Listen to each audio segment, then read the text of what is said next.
തിരുമൂലദേവൻ്റെ തിരുമന്ത്രം 7-ാം തന്ത്രത്തിലെ നിഷിദ്ധാചാരത്തിലെ അവസാന ഭാഗങ്ങളിലേക്ക് നമുക്ക് കിടക്കാം. നോക്കൂ, ഉയിര് നിന്നിടത്ത് ബോധവും ഒഴിഞ്ഞിടും, ഉയിർബോധമില്ലെന്നാലോ ദേഹവും വീഴുന്നിടും, ഉയിരുടൽ രണ്ടും ഒന്നായി തന്നെ ഇങ്ങിരുന്നിടും, നില ഇത് വിളവ് നൽകും ഫലമറിയുന്നതില്ല. അപ്പോൾ ഉയിരും അതേപോലെ തന്നെ ഉടലും, അതായത് ശരീരവും ജീവനും രണ്ടും നമ്മുടെ ജീവനിൽ ഒടുങ്ങി നിൽക്കുന്നു. ഉയിര് നിന്നിടത്ത് ബോധവും ഒഴിഞ്ഞിടും. ബോധം അവിടെ നമുക്ക് കാണാൻ കഴിയുന്നില്ല. ഉയിരും അതേപോലെ ഉടലും രണ്ടും ഒന്നായി തന്നെ അങ്ങിരുന്നിടും. ഉയിരും ഉടലും രണ്ടായിട്ടാണ് സാധാരണ ജനങ്ങൾ കരുതുന്നത്. അതായത് ഉടലിനെയാണ് പലരും കൂടുതൽ ശ്രദ്ധിക്കുന്നത്. ജീവൻ അതേപോലെ ഉടൽ, ഇത് രണ്ടും തുല്യ പ്രാധാന്യമുള്ളതാണ്. പക്ഷേ അതിനേക്കാൾ പ്രാധാന്യമുള്ളതാണ് ഈ രണ്ടെണ്ണം കൂടാതെയുള്ള ബോധതലം, ബോധം, അതായത് ജ്ഞാനം. ജ്ഞാനം സ്വതവേ നമ്മുടെ ഉള്ളിലുണ്ട്. ജ്ഞാനശിവൻ നമ്മുടെ ഉള്ളിലുണ്ട്. പക്ഷേ ഈ ജ്ഞാനശിവനെ ആരും ശ്രദ്ധിക്കുന്നില്ല. ഉയിരിനെയും ഉടലിനെയുമാണ് എല്ലാവരും ശ്രദ്ധിക്കുന്നത്. ഉടലിന് വേണ്ടി എല്ലാവരും കൂടുതൽ സമയം ചെലവഴിക്കുന്നു. അതുപോലെ ജീവനെ പിടിച്ചു നിർത്താൻ വേണ്ടിയിട്ടും ഓരോരോ കാര്യങ്ങൾ ചെയ്തുകൊണ്ടേയിരിക്കുന്നു. പക്ഷേ ഉള്ളിലെ ജ്ഞാനശിവനെ ആരും ശ്രദ്ധിക്കുന്നില്ല. മറഞ്ഞു കിടക്കുന്ന ഈ ജ്ഞാനശിവനെ ഉണർത്തുകയാണ് ഒരു ജീവൻ്റെ ഏറ്റവും പ്രധാനപ്പെട്ട ലക്ഷ്യം. അപ്പോൾ ജീവൻ സഫലമാകുന്നത് ഉടലുകൊണ്ടൽ മാത്രമല്ല, മറിച്ച് അതിൽ കുടികൊള്ളുന്ന ആ ശിവബോധം ഉയരുമ്പോഴാണ്. അതാണ് ഇവിടെ പറയുന്നത്. ശിവബോധത്തിനാണ് ഏറ്റവും പ്രാധാന്യം നൽകേണ്ടത്. ഉയിര് വേറിട്ടാൽ അണ്ഡാകാരമാകും ബുദ്ധി, ഉയിരിനെ അറിഞ്ഞാൽ ബോധത്തെയും അറിഞ്ഞിടാം, ഉടലിനെ പിരിയുന്ന ഉടലല്ലീ സത്യത്തിനെ വെളിവാക്കാതിരുന്നു കൊള്ളുന്നതും ശിവൻ തന്നെ. പറയണം, ഉയിര് വേറിട്ടാൽ അണ്ഡാകാരമാകും ബുദ്ധി. ഉയിര് വേറിട്ടാൽ, ജീവൻ വേറിട്ട് കഴിഞ്ഞാൽ പിന്നെ ബുദ്ധി മാത്രമായി അവശേഷിക്കുന്നു. ഉയിരിനെ അറിഞ്ഞാൽ ബോധത്തെ അറിഞ്ഞിടാം. ഉയിര്, ജീവൻ, പ്രാണനെ അറിഞ്ഞാൽ ബോധത്തെയും അറിയാൻ കഴിയും. അപ്പോൾ ഇവിടെ പ്രധാനപ്പെട്ട കാര്യം പറയുന്നത് ഉയിരാണ്, അതായത് പ്രാണനാണ്. പ്രാണനെ അറിഞ്ഞു കഴിഞ്ഞാൽ ബുദ്ധിയെ കീഴ്പ്പെടുത്താൻ കഴിയും. അതേപോലെ ഉയിരിനെ അറിഞ്ഞാൽ ബോധത്തെയും അറിഞ്ഞിടാം. ഉയിരിനെ മനസ്സിലാക്കിയാൽ, പ്രാണനെ മനസ്സിലാക്കിയാൽ ബോധത്തെ, ബോധസ്വരൂപനായ ശിവസ്വരൂപത്തെ അറിയാൻ കഴിയും. ഉടലിനെ പിരിയുന്നത് ഉടലല്ലീ സത്യത്തിനെ വെളിവാക്കാതിരുന്നു കൊള്ളുന്നതും ശിവൻ തന്നെ. ഉടലിൽ കുടികൊള്ളുന്ന ഈ സത്യത്തിനെ വെളിവാക്കാതിരിക്കുന്നതും ശിവൻ തന്നെയാണ്. അപ്പോൾ ഉള്ളിലെ ശിവനാണ് ഇതിനെ മറച്ചു വച്ചിരിക്കുന്നത് എന്ന് കൂടി ഇവിടെ അർത്ഥമുണ്ട്. അപ്പോൾ പ്രാണനെ വേണ്ട പോലെ ഉപയോഗിക്കുക, ലക്ഷ്യസ്ഥാനത്തേക്ക് എത്തിക്കുക. പ്രാണനെ ലക്ഷ്യസ്ഥാനത്തേക്ക് എത്തിച്ചാൽ ബുദ്ധി വികസിക്കും, ബുദ്ധിയെ ഉൾക്കൊള്ളാൻ കഴിയും. ഉയിരിനെ അറിഞ്ഞാൽ ശിവബോധത്തെയും അറിയാൻ കഴിയും. അങ്ങനെ സത്യസാക്ഷാത്കാരം കിട്ടും. പക്ഷേ ഇതെല്ലാം മൂടിയിരിക്കുകയാണ്. ആ മൂടിയിരിക്കുന്നതും ശിവനിയോഗത്താലാണ് എന്ന് മനസ്സിലാക്കണം. താൻ അന്ധമായി നിൽക്കും നിത്യ ചൈതന്യമായും ഉടൽ അന്ധമായി വിശ്വമായി നിൽക്കും ഈ ചൈതന്യം ഹീനമാൻ ചിറ്റിമ്പത്തെ നീ വിട്ടൊഴിഞ്ഞിട്ട് അഭിമാനം കളഞ്ഞ് നിത്യാനന്ദത്തെ ഭജിച്ചിടൂ. അപ്പോൾ സാധകന് നൽകുന്ന ഒരു ഉപദേശമാണ്, നീ എന്തു ചെയ്യണം? അഭിമാനം കളഞ്ഞ് ഞാനെന്ന ഭാവത്തെ ഉപേക്ഷിച്ച് നിത്യാനന്ദത്തെ ഭജിക്കുക. നിത്യാനന്ദമായ ശിവബോധത്തിൽ എത്തിച്ചേരാൻ വേണ്ടി ശ്രമിക്കുക. താൻ അന്ധമായി നിൽക്കും നിത്യ ചൈതന്യമായും ഉടൽ അന്ധമായി വിശ്വമായി നിൽക്കും ഈ ചൈതന്യം. ഈ ചൈതന്യം തന്നെയാണ്, ഈ ബോധ ചൈതന്യം തന്നെയാണ്, ഈ ബോധ ശിവൻ തന്നെയാണ് തന്നിൽ നിരന്തരം നിത്യ ചൈതന്യമായും ഉടലന്തമായും വിശ്വമായും എല്ലാം നിൽക്കുന്നത്. അപ്പോൾ ശിവബോധം തന്നെയാണ് ഈ പ്രപഞ്ചത്തിൽ സകലതിലും കുടികൊള്ളുന്നത്. ഹീനമാം ചിത്ത ഇമ്പത്തെ നീ വിട്ടൊഴിഞ്ഞു കൊള്ളുക. നീ ഈ ശാരീരിക സ്നേഹത്തെ അല്ലെങ്കിൽ ഈ സംസാര സ്നേഹത്തെ ഒഴിഞ്ഞിട്ട്, അതിനെ കളഞ്ഞിട്ട് നിത്യാനന്ദത്തെ ഭജിച്ചിടും. നിത്യമായ സുഖത്തെ ഭജിക്കുക, നിത്യമായ ആത്മസുഖത്തെ ഭജിക്കുക. അപ്പോൾ ഈ ചിറ്റിമ്പത്തെ കളയുക. ഈ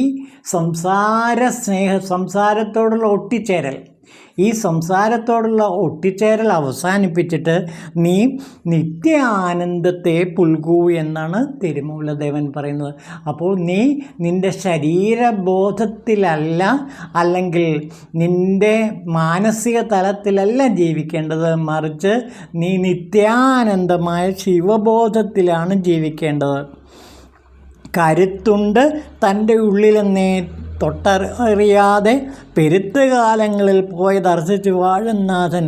അപ്പോൾ കരുത്താണ് ഉള്ളിൽ വസിക്കുന്ന നാഥൻ. ആ കരുത്തിനെ തിരിച്ചറിയുക. ഒരുത്തൻ ഈ ലോകത്താകെ നാഥനെ തൻ്റെ ഉള്ളിൽ വരിച്ചു നിൽക്കാതെ പാഴേ പോകുന്നു മർത്യജന്മം. ഈ നാഥനെ, ഈ ശിവനാഥനെ ഉള്ളിൽ വരിച്ചു നിൽക്കുക. അങ്ങനെ വരിച്ചു നിൽക്കാതെ പലരും ഈ മർത്യജന്മത്തെ പാഴാക്കി കളയുന്നു എന്നാണ് പറയുന്നത്. അപ്പോൾ മർത്യജീവിതത്തെ ആൾക്കാർ പാഴാക്കി കളയുന്നു. ഉള്ളിലുള്ള ശിവനാഥനെ കാണാതെ, ശിവനാഥൻ്റെ ആ സ്നേഹവായ്പിൽ മുങ്ങാതെ, ആ ശിവബോധത്തിൽ മുങ്ങാതെ പലരും ജീവിതത്തെ വ്യർത്ഥമാക്കി കളയുന്നു. അതുകൊണ്ട് അല്ലയോ സാധക, നീ നിൻ്റെ ഉള്ളിലുള്ള ശിവബോധത്തെ കണ്ടുണരുക. അതാണ് പറയുക, ഉണർവ്. സാധകൻ്റെ ഉണർവിനെ കുറിച്ചിട്ടാണ് ഇവിടെ പറയുന്നത്. സാധകൻ ഉണരുന്നത് എപ്പോഴാണ്? ഉള്ളിലെ ശിവബോധം പ്രകാശിക്കുമ്പോഴാണ്. ഇത് തന്നെയാണ് എല്ലാ 18 കവികളും, പ്രത്യേകിച്ചും സിദ്ധർ കവികളെല്ലാം പാടുന്നത്. നമുക്ക് പട്ടണത്ത് പിള്ളയാരുടെ കവിതകളിലേക്ക് കിടക്കാം.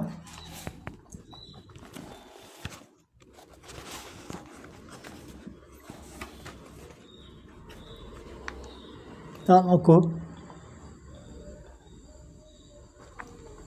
തിരുവതായി ശിവമതായി തെളിഞ്ഞവർ ചിന്തയിൽ മരുവ് നിന്നുയർന്നു വീശും ഗന്ധമാണവൻ.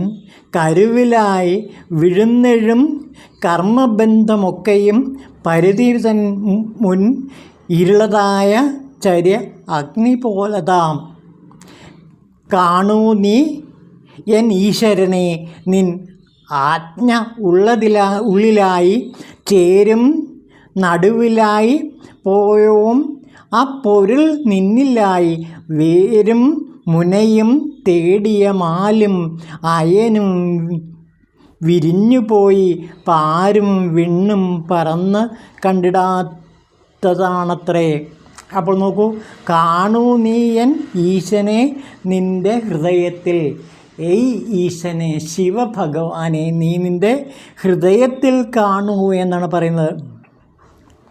അവിടെയാണ് എല്ലാ ദൈവങ്ങളും വസിക്കുന്നത്. സത്യത്തിൽ എല്ലാം നോക്കൂ, മാല്, അയൻ, ഇവരെല്ലാം തന്നെ ഹൃദയവാസിയാണ്. ഹൃദയവാസിയായ ശിവനിൽ ലയിച്ചിരിക്കുന്നു. ശിവനിൽ നിന്നാണ് ബ്രഹ്മ വിഷ്ണു മഹേശ്വരന്മാരെല്ലാം ഉണ്ടായത്.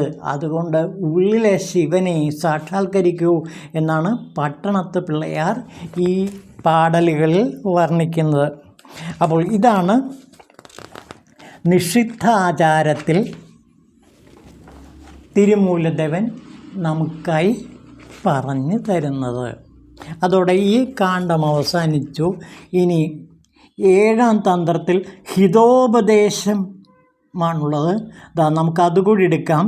ചെല്ലുമിന്നിടത്തോളം ചിന്തയെ ചെലുത്തിയിടൂ, ചൊല്ലേണം ആ അജപാ മന്ത്രം എപ്പോഴും ശിവനെ എണ്ണി, ഇല്ലെന്നുരച്ചെന്നാലും എപ്പോഴുമുള്ളവനെ ചൊല്ലുന്ന ശിവബോധം കൈവരാൻ കൊതിച്ചിടൂ.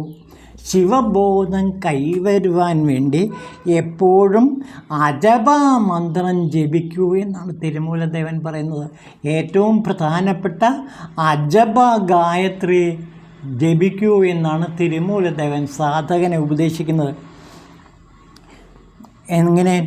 ചൊല്ലേണേ അജപാ മന്ത്രം എപ്പോഴും ശിവനെ എണ്ണി, ഇല്ലെന്ന് ഉരചെന്നാലും എപ്പോഴും ഉള്ളവനെ ചൊല്ലുന്ന ശിവബോധം കൈവരാൻ കൊതിച്ചിടൂ.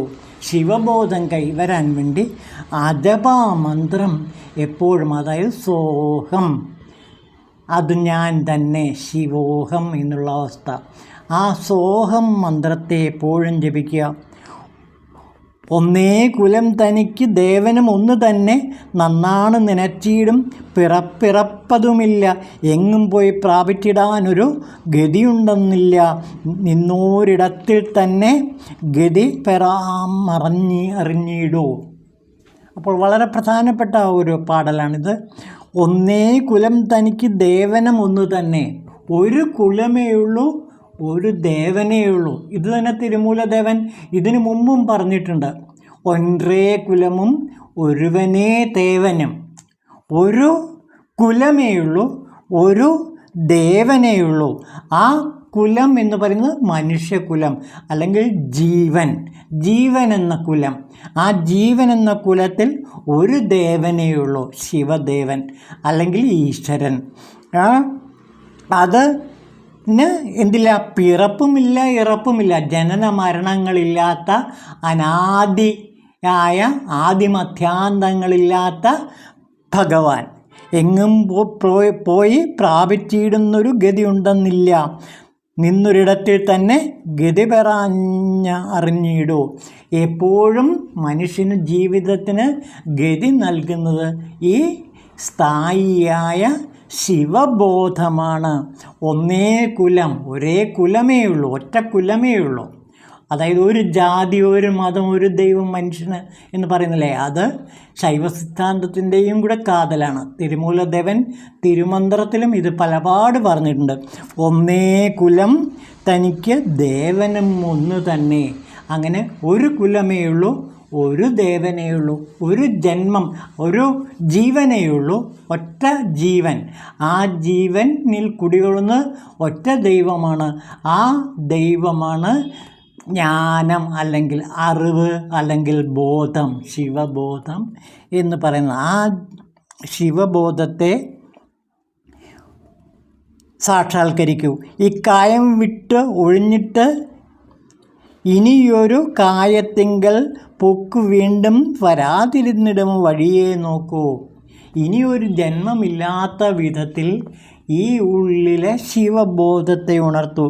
എക്കാലത്ത് ഈ ശരീരം സൃഷ്ടിച്ച കാലം തൊട്ടേ നിൽക്കുന്ന ഒരരുളിനെയും പ്രാപിക്കാൻ കഴിഞ്ഞിടും. എക്കാലത്തും ഈ ശരീരം ഉണ്ടായ കാലം മുതൽ എക്കാലത്തും നിലനിൽക്കുന്ന ആ പൊരുളിനെ, ആ അരുളിനെ നീ സാക്ഷാത്കരിക്കൂ, അതിനെ പ്രാപിക്കാൻ ശ്രമിക്കൂ. അപ്പോൾ തിരുമൂലദേവൻ നമുക്ക് തരുന്ന ഉപദേശമാണ് ഒൻറേ കുലമും ഒരുവനേ ദേവനും. നിൻ്റെ ഉള്ളിൽ എപ്പോഴും ആ ദേവൻ ശിവഭഗവാൻ പ്രകാശിച്ചു കൊണ്ടേയിരിക്കുന്നു. ആ പ്രകാശത്തിൽ അലിഞ്ഞു ചേരൂ, അതാണ് ജീവിത ലക്ഷ്യം. ഇത് പറഞ്ഞിട്ട് ഈ ഏഴാം തന്ത്രം ഭഗവാൻ അവസാനിപ്പിക്കുകയാണ് ചെയ്യുന്നത്. ഇത് കഴിഞ്ഞാൽ പിന്നെ ഇനി എട്ടാം തന്ത്രത്തിലേക്കാണ് കിടക്കുന്നത്. എട്ടാം തന്ത്രത്തിൽ 12 കാണ്ഡങ്ങളുണ്ട്.